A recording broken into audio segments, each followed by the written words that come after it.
Assalamualaikum warahmatullahi wabarakatuh. Saya Danan Sembada dari 12 IPA 1 akan menjelaskan indera penglihatan. Teman-teman sekalian, di sini saya akan menjelaskan tentang indera mata, yaitu yang termasuk dalam sistem regulasi, khususnya sistem indera pada tubuh kita. Sistem indera merupakan organ yang mempunyai reseptor khusus untuk menerima rangsangan. Indera manusia ada berapa, teman-teman? Ya, indera manusia dibagi menjadi 5. Nah, masing-masing indera itu mempunyai reseptor khusus yang menyampaikan rangsangan atau impuls kepada otak. Nah, pada kali ini saya akan menjelaskan tentang indera penglihatan manusia. Indera penglihatan manusia yaitu mata. Seperti bisa dilihat, teman-teman, ini maaf jelek ya, teman-teman. Mata, gambar mata kalau analogi sederhana seperti ini untuk materi kelas 11, analogi sederhana seperti ini ya sudah sebisanya saya buat ini. Semoga teman-teman bisa lihat dengan jelas. Pertama, bagian-bagian mata.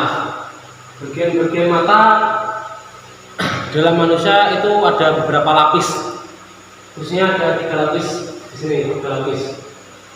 1, 2, 3, ada 3 lapis dalam mata manusia. Dalam lapisan itu terdapat bagian-bagian mata. Lapisan pertama, sklera atau lapisan luar. Lapisan paling luar dalam mata itu tugasnya untuk melindungi bagian mata dalam. Dalam sklera terdapat kornea. Bisa dilihat, teman-teman, kornea itu bagian paling luar. Ada beberapa orang yang menganggap bahwa kornea yang memberi warna pada mata manusia. Tapi sebenarnya itu enggak. Kornea itu sebenarnya bening, enggak ada warnanya. Karena di sklera, ujung sklera ini, seluruh sklera ini yang mengelilingi mata itu putih, dan khususnya di depan terdapat bagian bening yang dinamakan kornea. Kita lihat, kornea merupakan bagian yang paling luar. Kornea berfungsi untuk menangkap cahaya. Jadi cahaya yang masuk itu pertama ditangkap oleh kornea. Ada yang kedua yaitu aqueous humor. Ini bisa dilihat, teman-teman, di belakang kornea itu ada aqueous humor, semacam kayak bulan sabit itu ya. Bulan sabit, nah itu fungsinya untuk membiaskan cahaya yang masuk dalam mata. Ini berbentuk cairan ya, teman-teman. Di sini aqueous humor itu merupakan cairan mata guna mempertahankan bentuk ruang di depan lensa. Ini di depan lensa ya. Mempertahankan bentuk. Jadi itu yang pertama gunanya untuk membiaskan cahaya yang masuk ke dalam mata. Masuki yang bagian kedua. Setelah itu bagian kedua. Bagian kedua merupakan koroid atau bagian tengah. Di bagian tengah, bagian koroid, terdapat beberapa bagian mata. Yang selanjutnya itu yang C itu adalah pupil.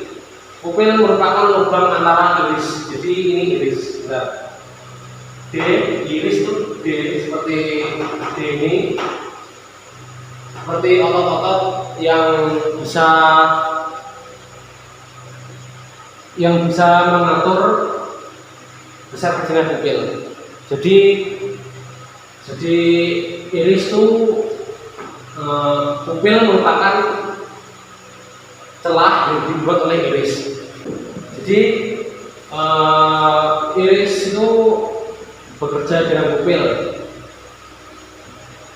Iris itu mengandung pigmen warna yang memberi warna pada mata. Jadi yang memberi warna pada mata itu iris ya, teman-teman, bukan kornea.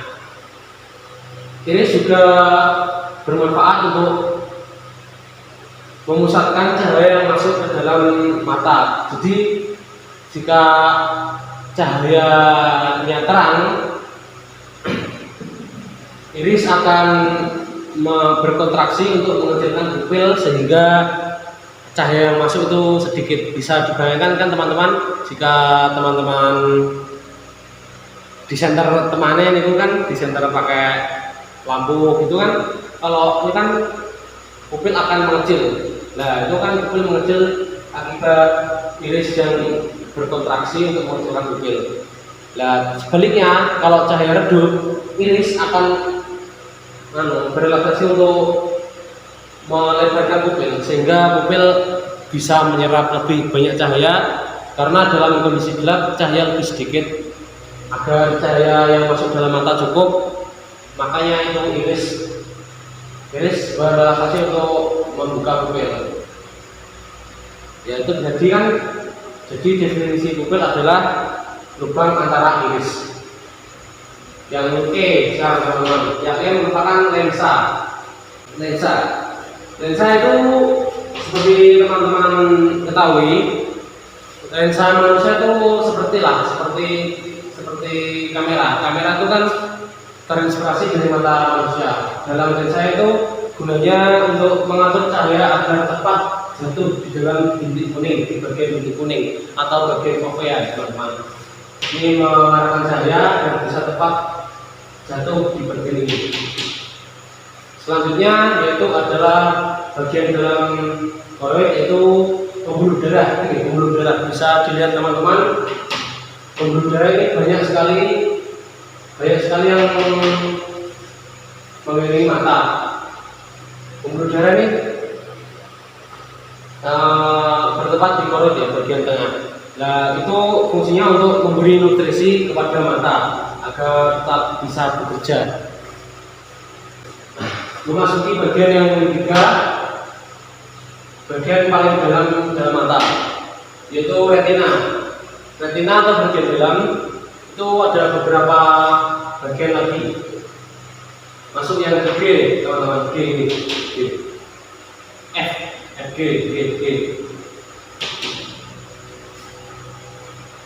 G yaitu vitreous humor atau cairan mata. Jadi dalam mata manusia ada dua cairan mata ya. Yang pertama yang di depan aqueous humor, yang kedua di dalam mata. Jadi fungsinya yaitu mempertahankan bentuk ruang di belakang lensa. Nah ini kan vitreous mempertahankan bentuk ruang di belakang lensa.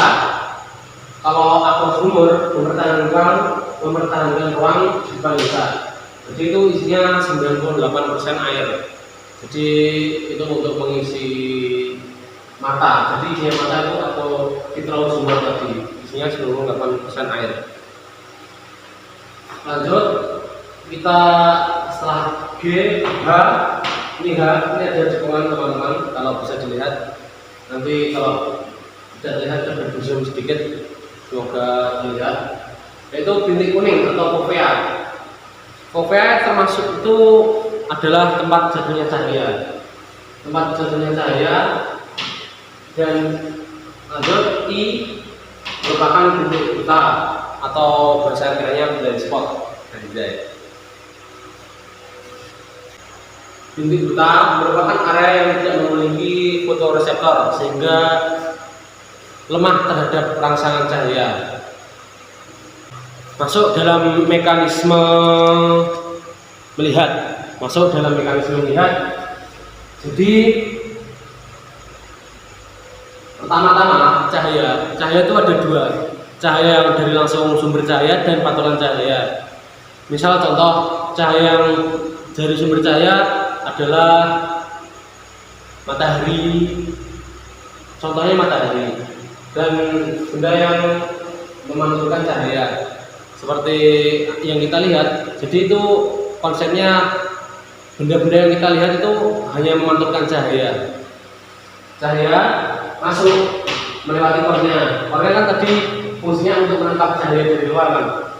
Setelah dari kornea akan diteruskan di aqueous humor, akan lagi diteruskan melewati pupil antara iris tadi. Kalau cahayanya terang, pupil akan mengecil, cahayanya redup, pupil akan besar. Langsung diteruskan oleh lensa. Diteruskan lensa itu mengatur agar tepat jatuh dalam retina. Setelah melewati lensa, cahaya akan jatuh tepat di retina. Jika tidak ada minus atau plus, setelah di retina tepatnya di titik kuning atau fovea,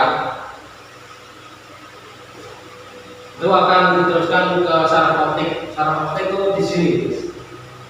Saraf optik di sini, dan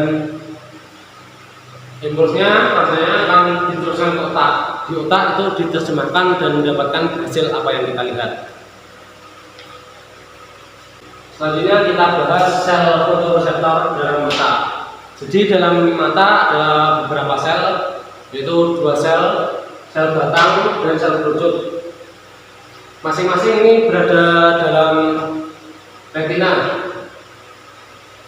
Jadi di retina itu ada 2 sel ini, yaitu sel batang pertama, sel batang atau sel basilis. Itu dia sifatnya sensitif terhadap keadaan gelap atau sedikit cahaya. Jadi jika kita melihat dalam keadaan gelap, sel batang inilah yang bekerja. Mungkin kalau kita melihat dalam keadaan gelap, pertama kita tidak akan melihat apa-apa. Setelah 30 menit baru bisa terlihat objek. Bisa teman-teman berikan sendiri kalau ya itulah. Karakteristik yang kedua yaitu dia tidak sensitif terhadap warna. Jadi sel batang tidak sensitif terhadap warna. Kan tadi melihat dalam gelap jadi yang terlihat itu hanya hitam abu-abu. Sel ini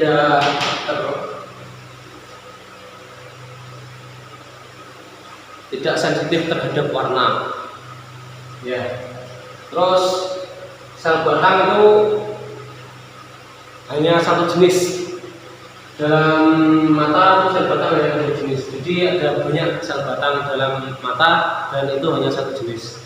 Yaitu yang kedua yaitu sel kerucut atau konus dalam bahasa ilmiahnya.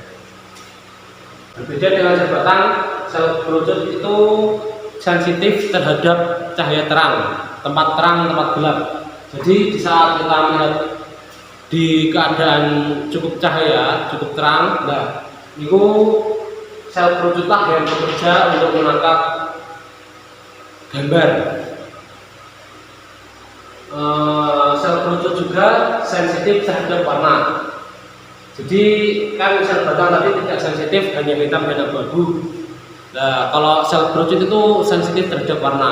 Sel kerucut itu ada 3 jenis, yaitu merah, hijau, dan biru. Jika merah, hijau, dan biru. Jadi warna pokok dalam mata kita itu merah, hijau, dan biru. Jika 3 warna itu digabung-gabungkan, itu bisa menghasilkan berjuta-juta warna. Kalau penyakit yang di mata itu kalau tidak bisa buta warna, contohnya itu salah satu dari merah, kuning, merah, hijau atau biru itu tidak ada. Jadi contohnya tidak ada sel kerucut yang biru. Jadi dia bingung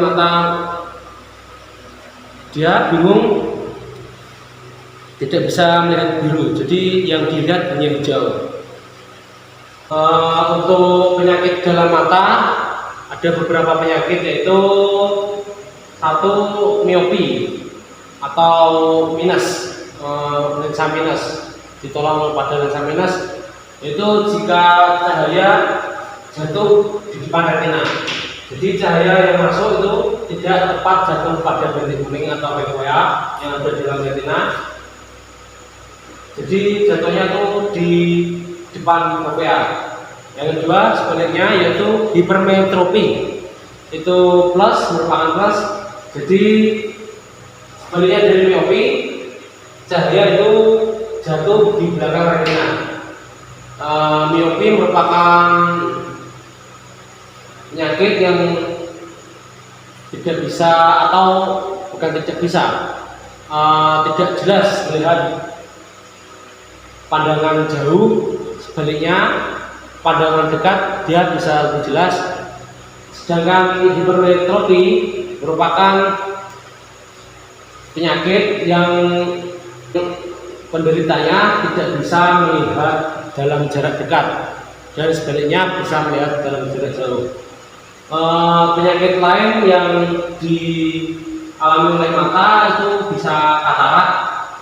Katarak merupakan ada kotoran-kotoran putih dalam mata, tepatnya pada bagian lensa, sehingga mata kita terlihat kabur atau bahkan tidak bisa melihat sama sekali. Penyakit lainnya yaitu buta warna yang berhubungan dengan sel kerucut, itu tergantung keturunan. Jadi nanti dibahas pada kelas 12 ada materi buta warna tentang keturunan. Jadi dalam sel kerucut tidak ada sel kerucut jenis 3 itu tidak lengkap. Jenis sel kerucut yang ada 3 tidak lengkap. Contohnya yang merah hilang, jadi dia tidak bisa melihat warna merah. Saya rasa cukup untuk materi indera penglihatan. Mohon maaf jika kurang jelas dan sulit dipahami. Jika teman-teman ada yang ingin ditanyakan, boleh bertanya pada kolom deskripsi. Dan jika ingin lebih tahu tentang mata, bisa cari di internet sendiri, karena materi dalam mata itu luas, cukup luas. Jadi saya tidak bisa merangkumnya menjadi dalam satu video. Saya rasa cukup untuk penjelasan kali ini. Wassalamualaikum warahmatullahi wabarakatuh.